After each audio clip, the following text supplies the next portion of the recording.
No sé si usted en algún momento alguien le ha entregado algo para que usted lo guarde, algo de sumo valor, le han confiado. No sé si usted en algún momento ha sido objeto de confianza.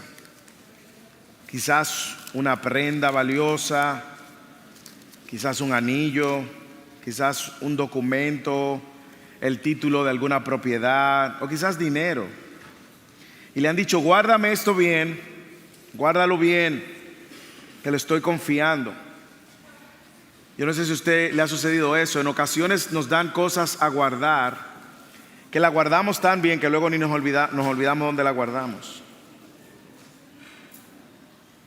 Pero la verdad es que cuando alguien nos da algo a guardar es porque de alguna manera u otra ve en nosotros alguien de confianza.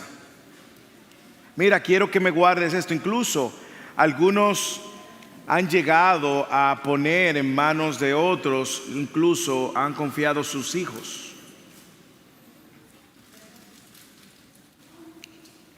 No sé si usted ha escuchado de Alfred Nobel, pero Alfred Nobel fue un hombre que vivió en los 1800, murió en el 1896 y que cuando él muere tiene muchas propiedades y muchas riquezas, muchos bienes, muchos recursos. Su vida fue muy fructífera en materia de riquezas, en materia de propiedades.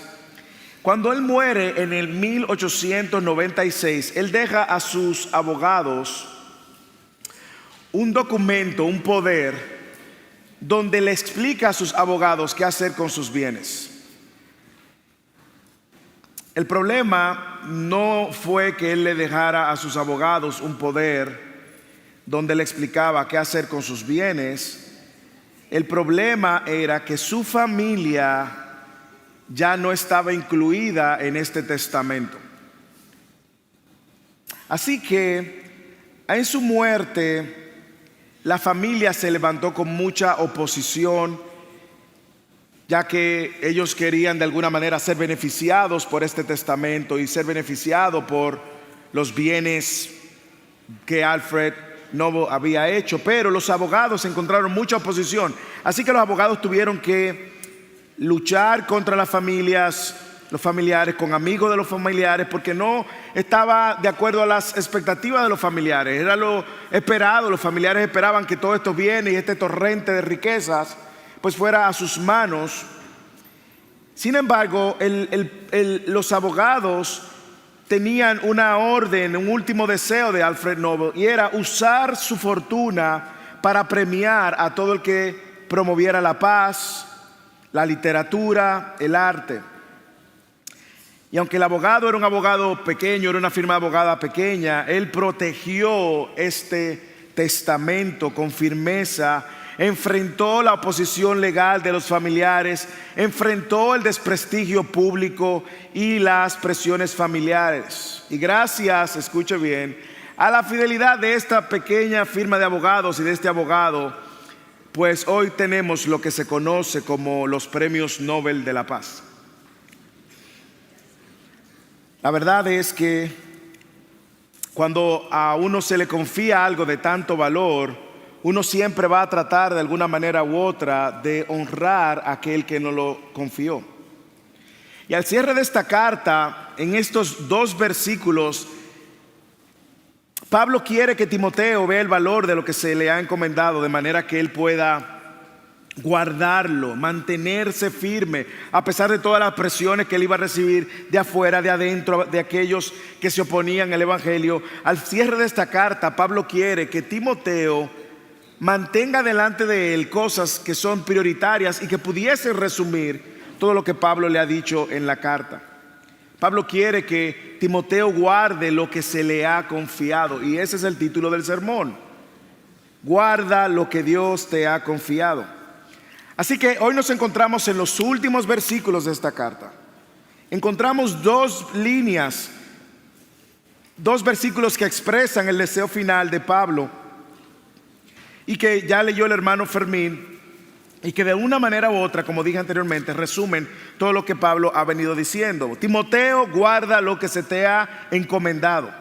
Evita las palabrerías vacías y profanas y las objeciones de lo que falsamente se llama ciencia, la cual profesándolo algunos se han desviados de la fe. Y dice al final: la gracia sea con ustedes. Como dije, el título de esta mañana es guarda lo que Dios te ha encomendado. Y la idea que estos dos versículos pretenden fijar en nuestros corazones es la idea de que recordemos que como cristianos debemos de guardar con fidelidad el evangelio, debemos de rechazar las falsas enseñanzas y de perseverar en la gracia que solo Dios nos puede dar. Lo voy a repetir: nosotros como cristianos estamos llamados a guardar con fidelidad este depósito del evangelio, rechazar las falsas enseñanzas y oponernos como Timoteo lo hizo, y también perseverar, permanecer en la gracia que solo Dios nos ha dado. Así que a la luz de ese texto yo quiero responder esta pregunta: ¿cómo guardamos lo que Dios nos ha confiado a la luz de este texto? Primero, guarda el tesoro del evangelio. Guarda el tesoro del evangelio. Guarda lo que se te ha encomendado, Pablo le dice a Timoteo. Segundo, evitas las enseñanzas peligrosas, vacías y peligrosas. Evita esto, lo cual es un recordatorio de ver en qué ponemos el tiempo, dónde ponemos nuestro oído. Y finalmente, quiero animarlos a permanecer en la gracia de Dios en el versículo final, versículo 21, la parte final. Vamos a ver lo que Pablo quiere decirle a Timoteo cuando dice que guarde lo que se te ha encomendado, guarde el tesoro del evangelio. Pablo está, como dije, concluyendo su exhortación. Estas es las últimas palabras de Pablo, son las últimas palabras que Pablo ha fijado en esta carta. Y es interesante que la palabra encomendado, lo que se te ha encomendado, es la palabra depósito, que se usaba muchas veces en ese contexto a todo el que se le ha dado un dinero. Nosotros lo usamos: fui al banco a hacer un depósito. ¿Un depósito de qué? De dinero. Entonces la palabra que Pablo usa aquí, guarda lo que el depósito que se te ha confiado. Y Pablo lo que está diciendo es: guarda esto que tiene sumo valor. Esto que tiene sumo valor. La pregunta es: ¿a qué Pablo se refiere cuando dice guarda el depósito que se te ha confiado? O como dice la versión Nueva Biblia de las Américas, guarda lo que se te ha encomendado. ¿A qué se refiere Pablo? Bueno, como yo le dije, a aquellos que se le da un depósito, una suma de dinero o algo de valor, tenía que guardarlo con mucho cuidado y diligencia. ¿Pero a qué se refiere? Bueno, tendríamos que leernos toda la carta para entender que Pablo se está refiriendo justamente a todas aquellas verdades con las que Pablo viene desarrollando y elaborando los argumentos en esta carta, que son esenciales para Timoteo traerlo y transmitirlo a la iglesia de Éfeso.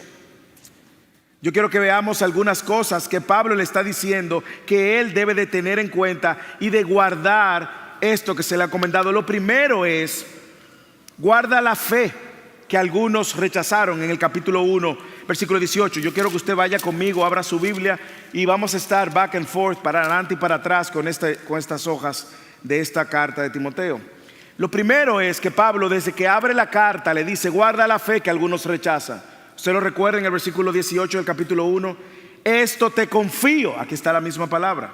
Esto te confío, Timoteo. ¿El qué?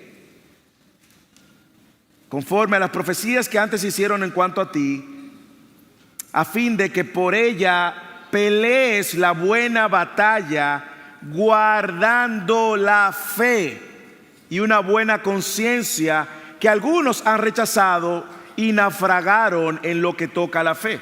Así que cuando Pablo está diciendo guarda este depósito, Pablo le está recordando al final de la carta: guarda esta fe que algunos han rechazado. Es más, guarda la fe con una conciencia limpia. ¿Usted lo recuerda?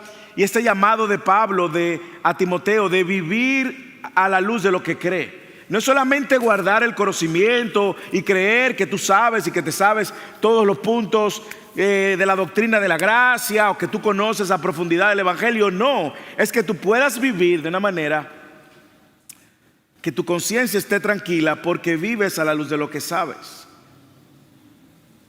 Pablo usa estas mismas palabras en 2 de Timoteo, en la última carta, cuando le dice a Timoteo en su segunda carta palabras similares en el versículo 14 del capítulo 2: guarda mediante el Espíritu Santo que habita en nosotros el tesoro que se te ha encomendado. Así que Pablo no solamente se lo dice en esta primera carta, sino también que se lo dice en la segunda y última carta que Pablo escribe. ¿Por qué? ¿Por qué Pablo está llamando a Timoteo a guardar la fe que se le ha confiado, el evangelio que él está proclamando, las verdades, y vivir con una conciencia tranquila a la luz de estas verdades? ¿Por qué? Bueno, primero porque esa verdad, ese depósito, es lo que le ha dado forma a su caminar. En la segunda carta Pablo le dice: persiste en las cosas que has aprendido y en las cuales te convenciste, sabiendo de quiénes la has aprendido. Es decir, estas verdades anclaron en su corazón y se convirtieron en convicciones. Convicciones que formaron el caminar de Timoteo. Ahora, ¿a qué se refiere Pablo cuando dice la fe que algunos rechazaron? ¿A qué se está refiriendo? Bueno, a todo lo que está bajo ataque en la carta: el evangelio y la sana doctrina. Pablo se refiere a este cuerpo de verdades que Timoteo recibió de Pablo, y que ahora Timoteo tenía que transmitir fielmente a la iglesia de Éfeso, y que ahora Timoteo tenía que vivir a la luz de esas verdades, y que no podía bajo ninguna circunstancia comprometer. Ese cuerpo de verdades cristianas que de una manera u otra siguen bajo ataque en este tiempo también. Se refiere a ese cuerpo de enseñanzas que los apóstoles habían recibido de Jesús y que ahora estaban comunicando a sus discípulos. Y Pablo le está diciendo a Timoteo: guárdalo, guarda ese depósito. Eso que se te ha confiado es importante. Eso que se te ha confiado es valioso. Eso que se te ha confiado es necesario guardarlo, defenderlo, sobre todo de los que se oponen. Guárdalo con fidelidad. Sé fiel a esto. Guárdalo con fidelidad, sé fiel al Señor, manténla firme, tal cual la recibiste. Recuerda que tú la recibiste, no es tuya. Así que como no es tuya, no le añadas, no le quites, no la modifiques. Tú lo que eres, un guardián, no un creativo para modificarlo. Tú no eres un creativo que vas ahora a añadirle y hacer lucir cool el evangelio. No, guárdala intacta, defiéndela, guárdala fielmente. Esto que se te ha confiado, guárdalo intacto, transfiérelo fielmente. Lo que se te ha confiado, guárdalo, y que eso sea transmitido luego por ti. De hecho, esas mismas palabras Pablo la usa para animar a Tito, en el capítulo 1, versículo 9. Pablo le dice ahora a Tito: debes retener la palabra fiel que es conforme a la enseñanza, para que sea capaz también de exhortar con sana doctrina y refutar a los que la contradicen. Usted ve un paralelo aquí en estas palabras. Tú debes de retener esta palabra fiel, Tito, Timoteo, Eclesía, y tú debes de pasar esta enseñanza fielmente. Y debes de refutar a los que la contradicen. Guárdalo con fidelidad. Guárdalo con fidelidad. Guarda esta fe que muchos rechazan y que muchos no soportarán. ¿No es eso lo que Pablo le dice en 2 de Timoteo capítulo 4, al final de su carta? Dice: te ruego por las misericordias de Dios, te dice, delante del Señor, en presencia de Dios. Y Pablo usa una palabra bien solemne para decirle: predica la palabra, Timoteo, a tiempo y afuera de tiempo. ¿Por qué? Porque no van a soportar la sana doctrina, Pablo dice. Así que ahora Él le está diciendo, guárdala, guárdala, el depósito que se te ha confiado, con fidelidad. Guárdalo, pero también enseña este depósito. Enseña este depósito con fidelidad. Mira el capítulo 4, versículo 11. Esto manda y enseña. La misma carta, ahora en el capítulo 4, versículo 11. Esto manda y enseña. Así que no solamente tú debes de guardarlo, sino también que tienes la responsabilidad de transmitirlo. Transmitirlo con fidelidad. Y le dice, no permitas que nadie menosprecie tu juventud, sino sé ejemplo de los creyentes en palabra, en conducta, amor, fe y pureza. Así que no solamente guárdalo, sino también proclámalo. Proclámalo con tu testimonio, proclámalo con tus palabras, proclámalo con pureza, con fe. Así que para Timoteo guardar este depósito implicaba dos cosas: guardar la verdad, la fe, el evangelio, y también proclamarlo con sus palabras y con su vida. ¿Qué más? Guárdalo de los falsos ladrones de la verdad, de los enemigos del evangelio. Guarda el depósito que se te ha encomendado. Guarda lo que se te ha confiado. Guarda lo que se te ha encomendado, Timoteo. Yo no sé si usted puede ver la seriedad de estas palabras y el compromiso que Pablo le está poniendo en las manos a Timoteo, porque es el compromiso que Pablo también le está poniendo a la iglesia, y es el compromiso que nos está poniendo a cada uno de nosotros como cristianos. Nosotros hemos recibido el evangelio.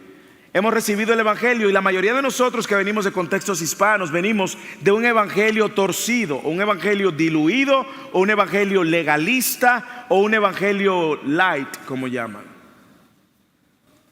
Y muchos de nosotros empezamos a conocer esta verdad del evangelio por gracia, por pura gracia, y subraye, por pura gracia, cuando Dios nos abre los ojos y nos dice, no, el evangelio es una verdad que no solamente está en mi cabeza, sino que transforma mi vida.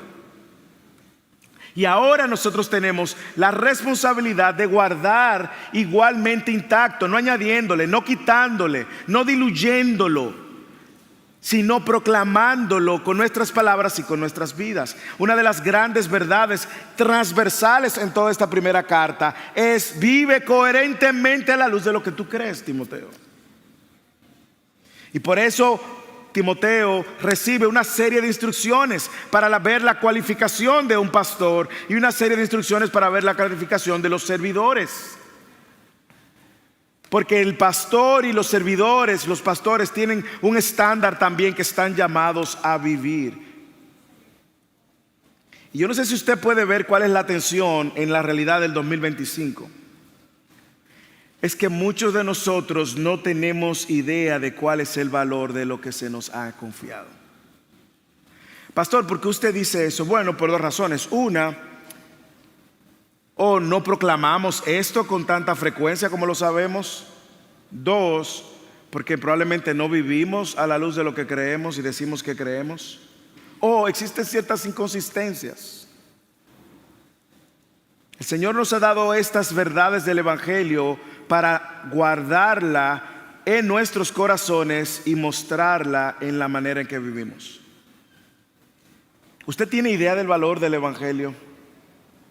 Si uno de sus hijos se le acercara y le dijera: papi, pero ¿por qué es que tú insistes tanto en el evangelio? ¿Por qué tú te preocupas tanto por vivir el evangelio? ¿Cuál sería su respuesta? Usted puede ver lo transversal que es el evangelio para la vida de un creyente y para la vida de la iglesia. Usted puede entender que el evangelio no es una definición que usted puede masterizar, sino un estilo de vida que es coherente a la luz de lo que usted entiende.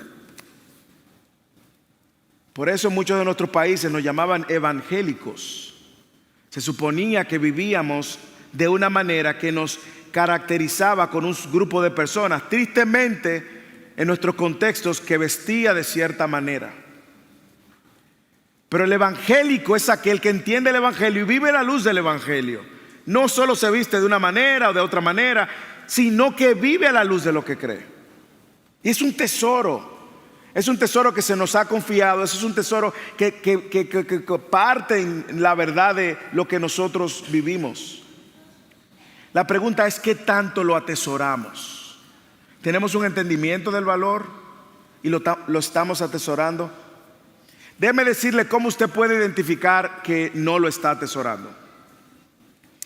Y así usted puede hacer un análisis personal de su vida.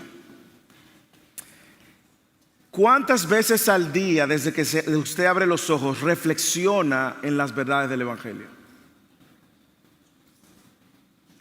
¿Cuál es la verdad del Evangelio que más ha cautivado tu corazón?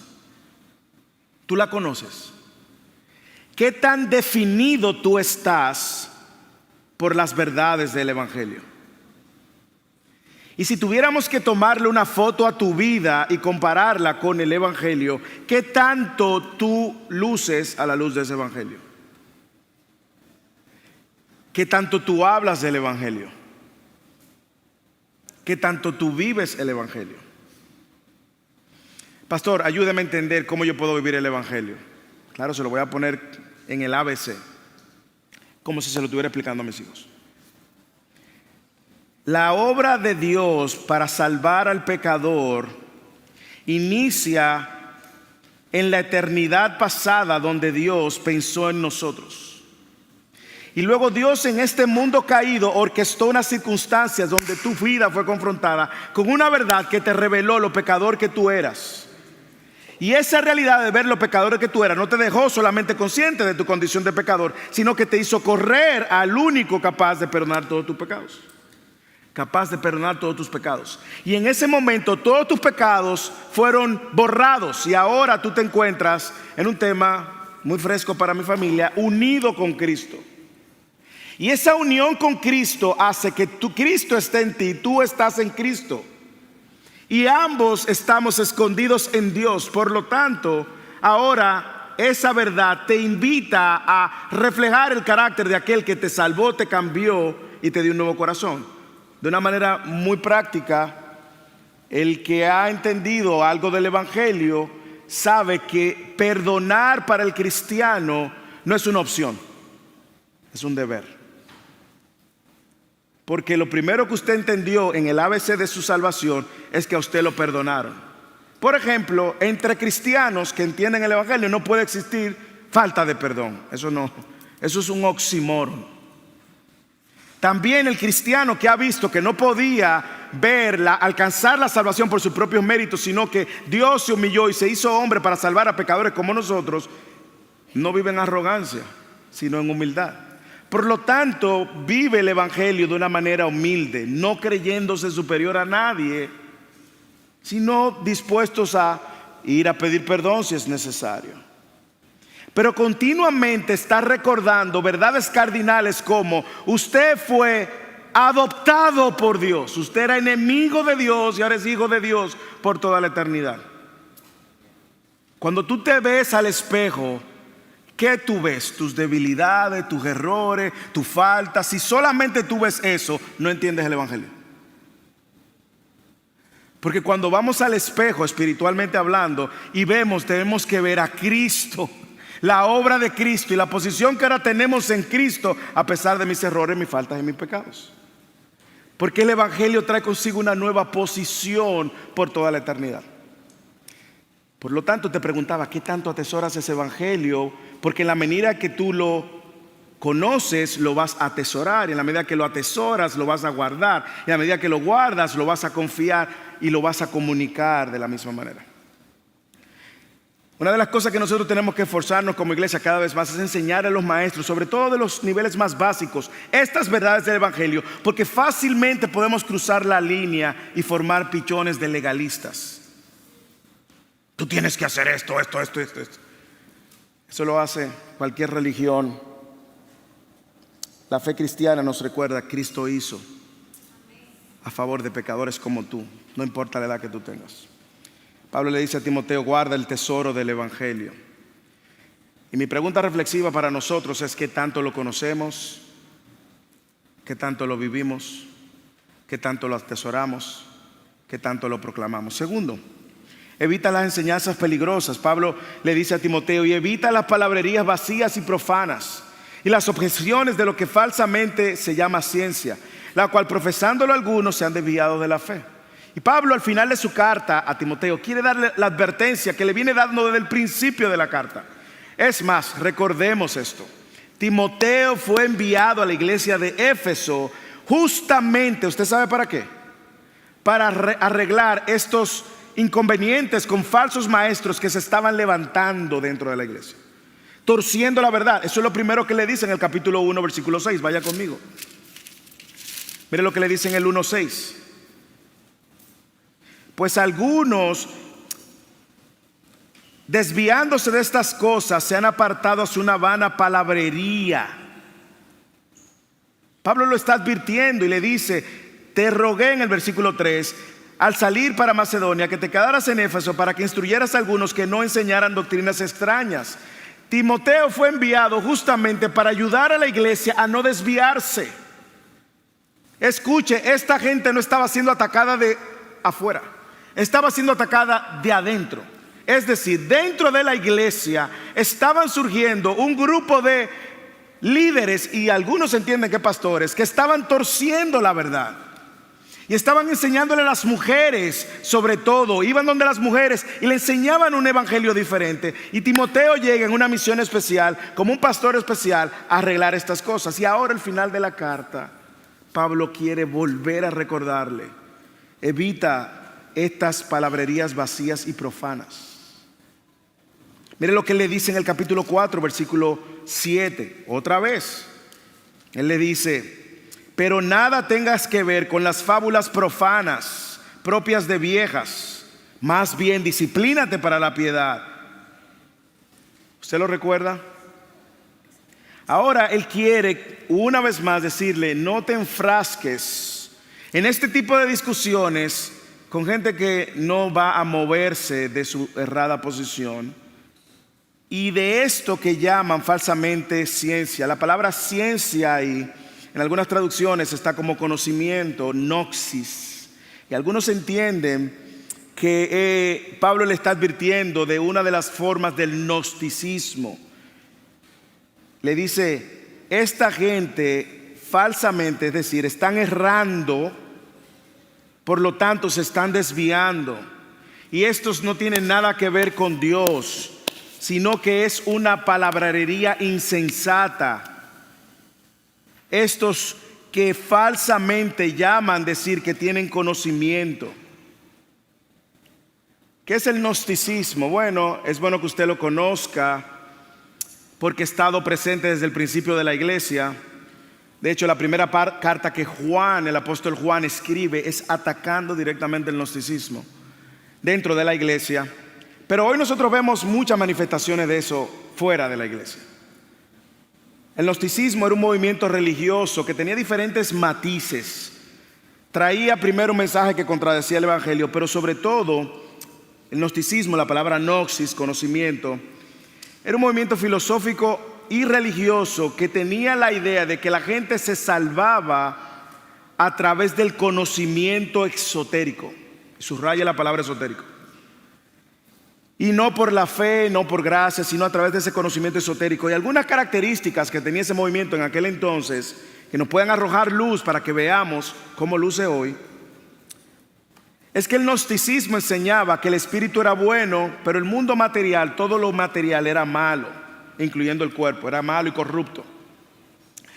Por eso usted va a ver que Primera de Juan dice que si alguno niega que Cristo nació en carne, tiene el espíritu del anticristo. Eso eran gnósticos que creían que era imposible que Jesús pudo haber nacido en carne físicamente, porque entendían que lo material era malo. Otra manifestación del gnosticismo es que ellos decían que el gnosticismo era algo secreto y solamente los iluminados que recibían una revelación secreta podían entonces ser salvos.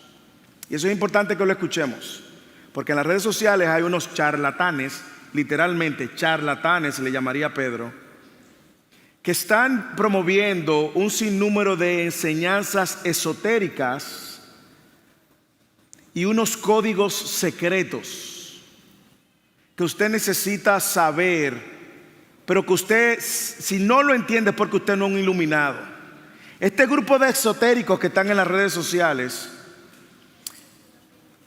no creen en la divinidad de Jesús, no creen en la Trinidad, y se han movido desde el cristianismo hasta este tipo de movimiento. Y muchos están escondidos en movimientos judaicos y usando corrientes de pensamiento de un libro llamado Cábala.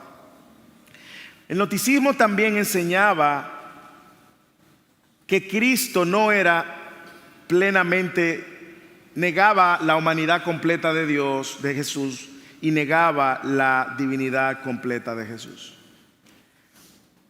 Enseñaba también apréndase esta palabra porque en la serie de Gálatas la vamos a escuchar mucho, el antinomianismo. ¿Qué es el antinomianismo? Anti, contra, noma, ley, antiley. Ellos enseñaban que tú no tenías que someterte a la ley. ¿Ok? No ley. Vive sin ley. Como dicen en República Dominicana, vive como un chivo sin ley. Lo que le suena en su país, eso mismo es. Chivo sin ley. Y otra manifestación del gnosticismo es que ellos enseñaban que tú tenías que negarte a los placeres del cuerpo, porque como el cuerpo era malo, tú tenías que negarte. Y probablemente esa es la manifestación del gnosticismo que Timoteo va a tener que enfrentar, porque en primera de Timoteo, en el capítulo 4, versículo 3, búsquelo, dice: estos, refiriéndose a estos falsos, prohibirán casarse y mandarán abstenerse de algunos alimentos que Dios ha creado, para que con acción de gracia nosotros participemos de ellos. Y dice: ellos, los que creen que han conocido la verdad. ¿Usted ve? Esta gente está perdida, pero está dentro de la iglesia y está distorsionando a la gente. Incorrección, Pablo le dice: tú tienes que huir de ellos por varias razones. Tú tienes que evitar este tipo de palabrerías, evitar este tipo de objeciones, de estos que se llaman ciencia. ¿A qué se está refiriendo Pablo con Timoteo? No salgas como un gallo de pelea. Gaste tu energía ahí. Y tú dirás: pero pastor, usted nos ha dicho que debemos de guardar la verdad y defender a los que se oponen. Sí. Cuando vengan la oposición, usted se para firme en sus convicciones y la defiende. O cuando alguien sincera y genuinamente esté interesado en conocer el evangelio, sáquele el tiempo y abre la escritura. Pero no cometa el error que cometió su pastor, que estaba en las redes sociales cortando cabeza. Tú no crees lo que yo creo. Gasté energía, enemistad, no veis fruto de eso. Sin embargo, sí vi frutos de personas que se acercaban genuinamente, dispuestos a escuchar, y decían: a ver, ¿y por qué ahora tú piensas esto y esto y esto? Y antes tú pensabas esto. ¿Tú quieres saber? Bueno, pues mira lo que dice la Biblia. Y con la escritura entonces, como dice 2 de Timoteo capítulo 2, versículo 25, le explicaba con un corazón enseñable. Así que no me malinterpreten ni malinterpreten a Pablo. Pablo lo que le está diciendo a Timoteo, que estas discusiones vacías y objeciones de gente que se llaman, que tienen de que conocimiento, evita eso, Pablo. ¿Por qué? Y él da varias razones. Porque estos que están apartados de la verdad, profesándola alguna, estos engaños se han desviado de la fe, dice Pablo en el versículo 21 en la parte A. ¿Y a quién Pablo tiene en mente cuando dice esto? Bueno, si usted tuvo toda la carta, usted recordará que en el capítulo 1, versículo 20, búscalo. Pablo, ¿quién menciona? Dice, versículo 19, vamos a leer desde el 19. Vamos a leer desde el 18. Esta comisión te confío, hijo Timoteo, conforme a las profecías que antes se hicieron en cuanto a ti, a fin de que por ellas pelees la buena batalla, guardando la fe, aquí está la palabra, y una buena conciencia, que algunos han rechazado y naufragaron en lo que toca a la fe. Entre ellos están Himeneo y Alejandro, a quienes le he entregado a Satanás para que aprendan a no blasfemar. Hay quienes entienden que estos eran líderes de la iglesia de Éfeso. Y Pablo tuvo que confrontarlo, Pablo tuvo que enfrentarlo, Pablo tuvo que de alguna manera levantarse y confrontarlo. Eso fue lo que le dijo en el capítulo 1, versículo 6. Ahora, mire lo que Pablo dice ahora en el capítulo 5, versículo 15, más adelante. Él dice: pues algunas ya se han apartado para seguir a Satanás. ¿A quién se está refiriendo Pablo en el 15? A las viudas que estos estaban persuadiendo. Entonces, Pablo le preocupa dos cosas. Escuche y sígame ahora. Pablo no solo está preocupado en la misión de la iglesia, que es columna y estandarte de la verdad. Pablo también está preocupado por la salvación de la gente. Y Pablo sabe que si nos distraemos dentro de discusiones y palabrerías y profanerías y gente que dice que sabe pero no sabe, y gente que está plantando de alguna manera un evangelio diferente, esta gente tú lo confrontas con la verdad y lo entregas a ese personaje. No lo vamos a entregar a Satanás porque no somos el apóstol Pablo, pero usted lo confronta y lo suelta, ¿ok? Usted se lo entrega al Señor, Señor que se encargue de eso, pero usted lo confronta con la verdad. Claro, lo que Pablo dijo cuando entregaba a Satanás era una manera de decir: lo sacamos de la comunión de la iglesia, ¿ok? Básicamente lo excomulgaron. Por eso le dice: evita estas enseñanzas, estas discusiones sin sentido, evítalas. Son atractivas, sí, de hecho son medias verdades, se van a acomodar, es lo que la gente quiere escuchar. La gente quiere escuchar que es el centro. La gente quiere escuchar que va a poder lograr todos sus sueños. La gente quiere escuchar que no le va a pasar nada malo en este mundo. La gente quiere escuchar que es que tu próximo nivel, tu mejor vida es ahora. Eso es lo que la gente quiere escuchar y suena bien. Y si tú lo revistes de Jesús, la gente va a entender que eso es divino. La gente va a escuchar y quiere escuchar que Dios quiere que tú prosperes. La gente quiere escuchar que la enfermedad es algo que tú tienes que reprender y echar fuera de tu vida. Y nadie quiere estar enfermo, nadie quiere sufrir, pero nosotros hemos visto que el sufrimiento por las Escrituras es un instrumento de Dios para acercarnos a Dios. Este tipo de enseñanzas, Pablo quiere advertir a Timoteo de que son atractivas, a veces parecen lógicas y siempre van a poner al hombre en el centro. Y Pablo le dice: no prestes oído a eso. No prestes oído, evítalo, evítalo, evítalo. Hermanos, ¿quién fue el primer personaje que prestó oído a una falsa enseñanza? ¿Quién fue? ¿Y cuáles fueron las consecuencias? Funesta, mira dónde estamos usted y yo en este mundo caído. La mujer vio que era agradable lo que le dijo Satanás, era atractivo lo que le dijo Satanás, era lógico, lo dijo: vas a ser igual que Dios. ¡Wow! El hombre en el centro. Hermanos, cuidemos lo que escuchamos. Y sobre todo, cuidemos las enseñanzas que tratan de ponernos a nosotros en el centro. Y yo quiero recordarles una vez más, así como Pablo lo hizo con Timoteo y Pablo nos lo recuerda continuamente, quiero recordarnos que nosotros no somos el centro. El centro de la historia de la humanidad no eres tú. Es Cristo. Es el alfa y el omega, el principio y el fin.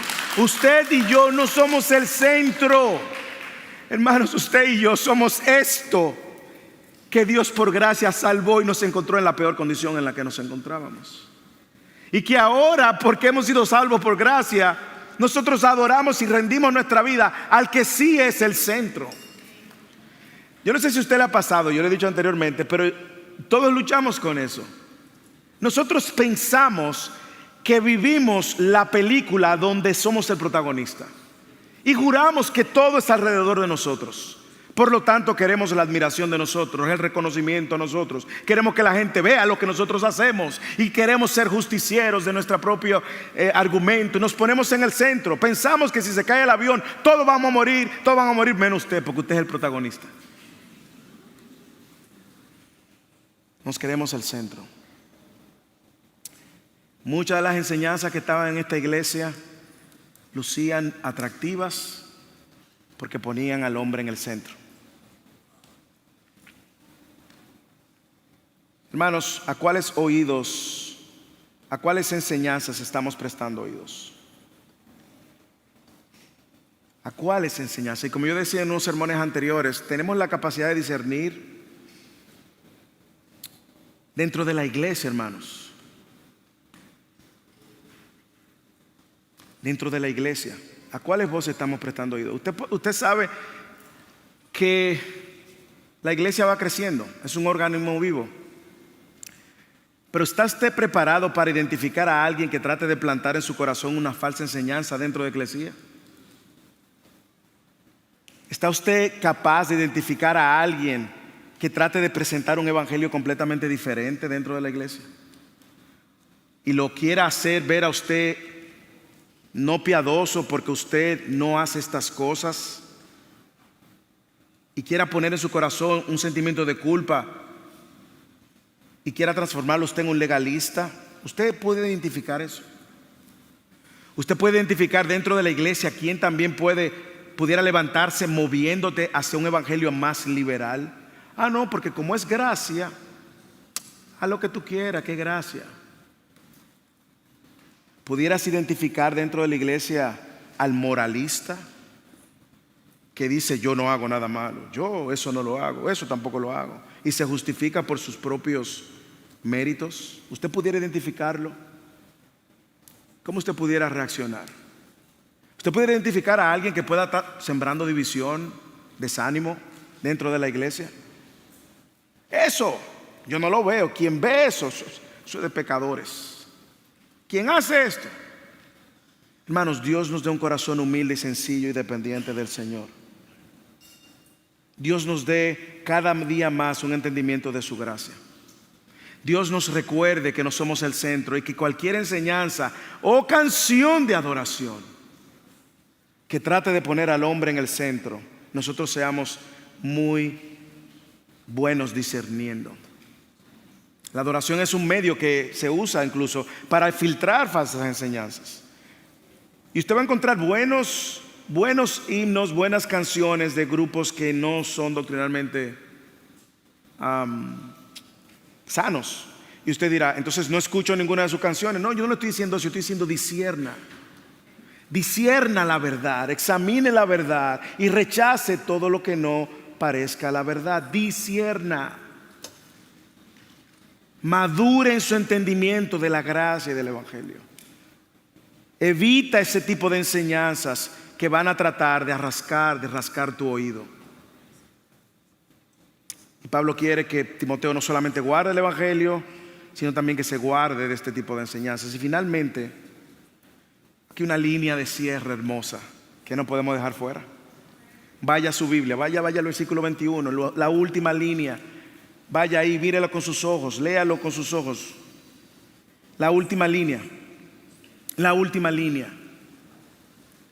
La gracia sea con ustedes.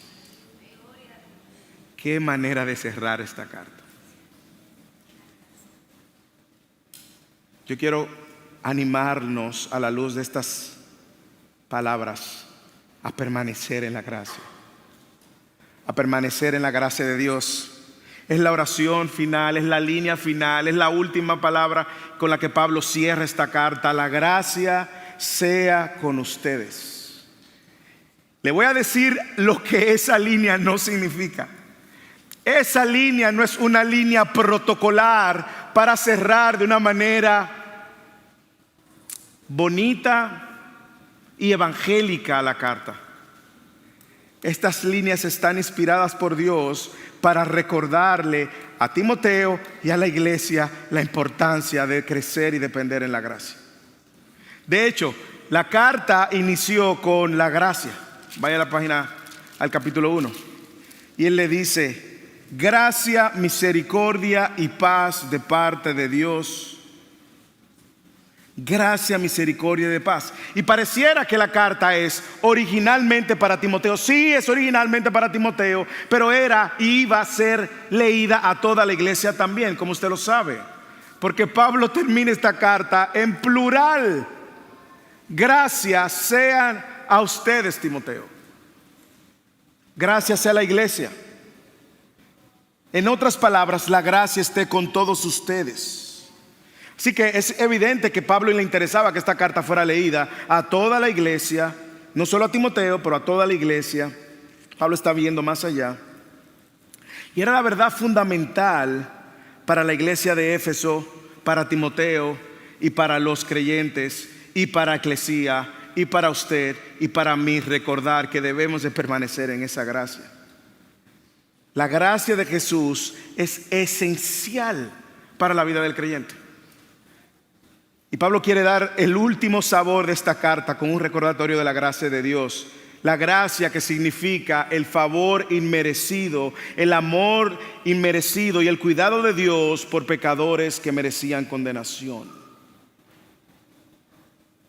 La gracia de Dios es un recordatorio que nos alienta, hermanos, que nosotros tenemos que venir y marinar continuamente nuestro corazón con esta realidad de la gracia. ¿Qué es la gracia, pastor? Bueno, la gracia, de manera simple explicada, es que usted y yo recibimos el favor de Dios, de la salvación, de manera inmerecida, porque no lo merecíamos, ¿ok? Eso es la gracia. Y cada vez que usted vea la palabra gracia en una de las cartas de Pablo, recuerde que Pablo tiene en mente este favor inmerecido a pecadores que merecían ¿qué? Condenación. La gracia de Dios es el recordatorio de que no podíamos ganarnos el favor de Dios por nuestros méritos. La gracia de Dios es el recordatorio de que no podíamos pagar la deuda de nuestro pecado. La gracia de Dios es el recordatorio de que estamos salvos a pesar de nosotros. La gracia de Dios es un recordatorio alentador de que en este mundo caído todo lo que somos y tenemos es por gracia. Y lo que Pablo ha dicho a Timoteo, a los líderes de la iglesia de Éfeso, es para nosotros también. Pablo quiere recordarnos que nadie es capaz de hacer nada de lo que hemos mencionado fuera de la gracia de Dios. Timoteo no iba a ser capaz de guardar la fe sin la gracia de Dios. Timoteo no iba a ser capaz de vivir en piedad y disciplinarse sin la gracia de Dios. Timoteo no iba a ser capaz de preservar el evangelio sin la gracia de Dios. Y es un recordatorio para nosotros. Necesitamos la gracia de Dios para guardar nuestra fe. Hermanos, necesitamos la gracia de Dios para mantenernos en la sana doctrina. Necesitamos la gracia de Dios para vivir a la luz de esa sana doctrina. Necesitamos la gracia de Dios para orar por las autoridades, como Él le pedía en el capítulo 2. Necesitamos la gracia de Dios para abrazar el orden y el diseño de Dios, como Él decía en el capítulo 2 y en el capítulo 3, para la iglesia. Necesitamos la gracia de Dios para entender el ministerio pastoral asignado a los hombres. Necesitamos la gracia de Dios para vivir de acuerdo al estándar de las calificaciones del pastor. Necesitamos la gracia de Dios también para reconocer estas cualificaciones dentro del pueblo de Dios para diáconos y diaconisas. Necesitamos la gracia de Dios para ejercer el ministerio pastoral fielmente. Necesitamos la gracia de Dios para ser ovejas fieles.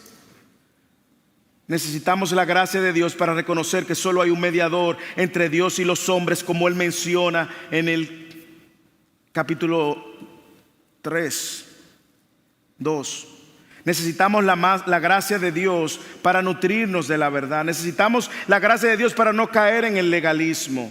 Necesitamos la gracia de Dios para no caer en el liberalismo. Necesitamos la gracia de Dios para no creernos moralmente superiores a otros. Necesitamos la gracia de Dios para disciplinarnos en la piedad. Necesitamos la gracia de Dios para tener relaciones saludables dentro de la iglesia. Necesitamos la gracia de Dios para no amar el dinero, como Él nos dijo en el capítulo 4 y 5. Necesitamos la gracia de Dios para poder rechazar el error y abrazar la verdad. Necesitamos la gracia de Dios para renunciar a la codicia. Necesitamos la gracia de Dios para crecer en contentamiento. Necesitamos la gracia de Dios para ser generosos, como Él animaba a la iglesia. Necesitamos la gracia de Dios para compartir el evangelio. Necesitamos la gracia de Dios para ser ejemplares como esposos. Necesitamos la gracia de Dios para criar a nuestros hijos en el temor del Señor. Necesitamos la gracia de Dios para permanecer fieles hasta el fin. Necesitamos la gracia de Dios, como se llama la serie, para pelear la buena batalla de la fe.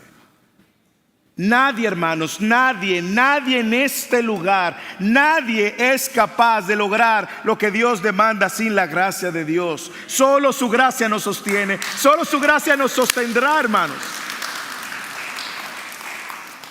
Déjeme decirle que en la segunda carta de Pablo a Timoteo, que en algún momento veremos en Eclesía, Pablo le dice a Timoteo en su última carta lo que yo creo que encaja muy bien al final de esta carta también. Pero en la segunda carta, en el capítulo 2, él le dice: tú pues, hijo mío, escuche esta recomendación y llévese esta recomendación. Tú pues, hijo mío, fortalécete en la gracia que hay en Cristo Jesús.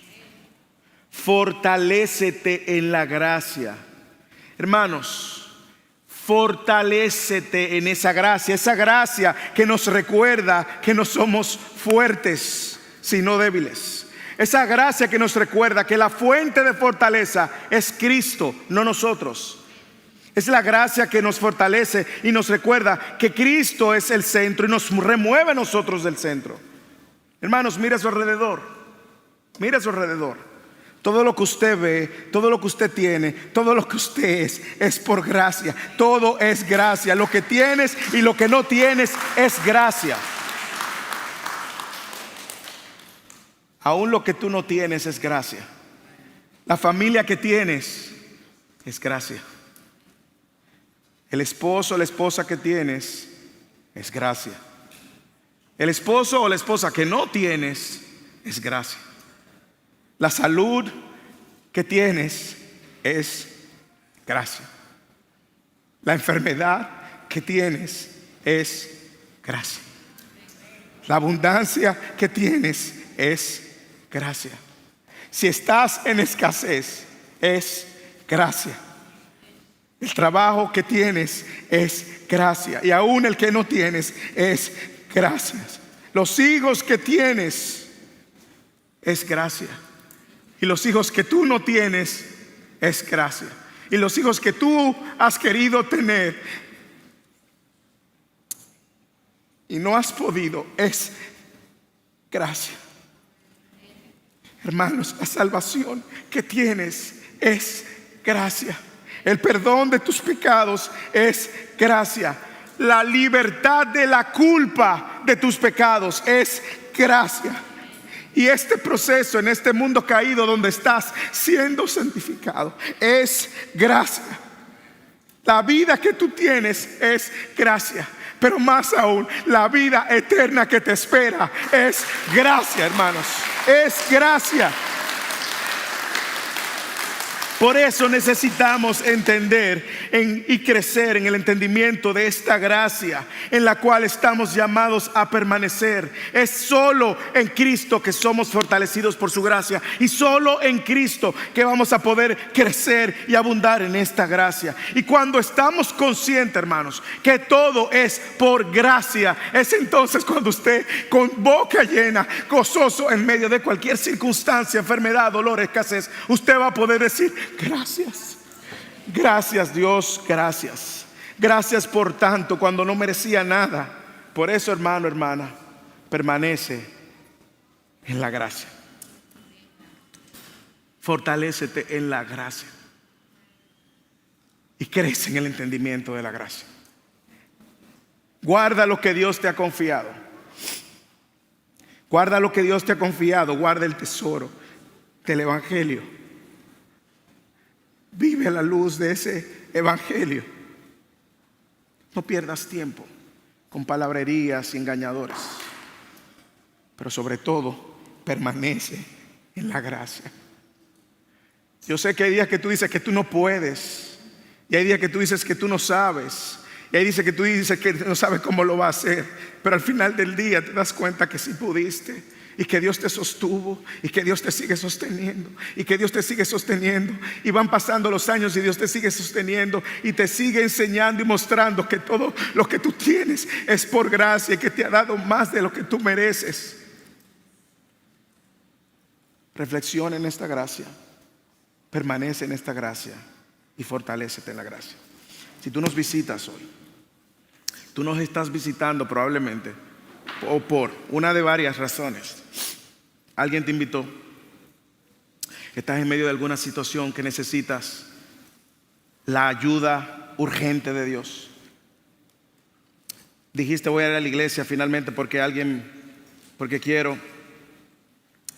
No importa cuáles hayan sido los medios por los cuales Dios te haya traído hoy. Si nos visitas, Dios te ha traído para que escuches el único mensaje que va a cambiar el rumbo de tu eternidad. Te tengo que decir algunas cosas que no suenan bonitas. Una de ellas es que eres un pecador y eres una pecadora miserable. Eres miserable porque no puedes pagar tu deuda delante de Dios haciendo buenas obras, incluso viniendo a la iglesia. No hay manera de pagar esa deuda por causa de tu pecado. Uno de tus pecados es suficiente para condenarte eternamente y es justo. La buena noticia es que hubo uno, el justo.